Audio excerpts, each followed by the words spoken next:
So you want to think about immunity like pilot lights for a burner. And so if I've got 6 flames and I want to cook a little bit of food because we all need to eat, I need to turn that on. If the gas signal is not correct and there's too much gas, instead of cooking my food, I explode it. Does that make sense? So your body heats up to try to deal with things, but there's 2 issues you can run into. One, you release too much gas and everything's always inflamed. That's one of the biggest things that I have to help people with, because a lot of times people say, I had this treatment, I didn't get the expected outcome. Well, what are your inflammation markers like? Because if you can't stop the inflammation cycle, then all the treatments you get, they barely make a dent, because your body is so hot and it keeps reheating itself, and instead of having a normal response, everything just blows up.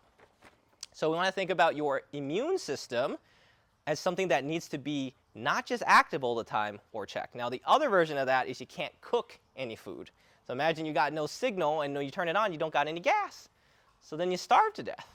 That's immunosuppression. So you can be on either one of these scales, and there are lots of blood work. There's not a blood work seminar.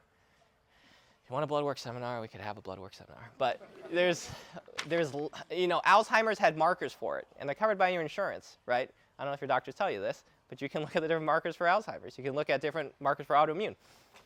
There are markers for all these things, but you have to check that inflammation. So what else do we have with immunity and inflammation?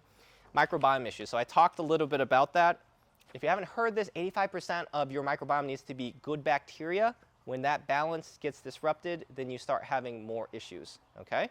So if you're not having those analyzed, or you don't know where that is, then that can be an issue. And I see lots of people for small intestinal bacterial overgrowth, small intestinal fungal overgrowth, these kind of issues, and a lot of times they're just unaddressed. The person's really bloated, hard, poochy stomach in the morning, eat certain foods, has these triggers.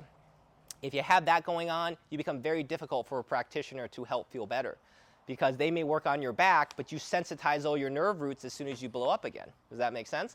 So your back pain is always constant. Or you have right here, sigmoid colon, if you're constipated. You're going to have left PSIS joint pain. If anyone's got that. Why? Because this valve isn't opening like it's supposed to. So all your fecal matter is just sensitized, maximizing and pressurizing you. That makes sense?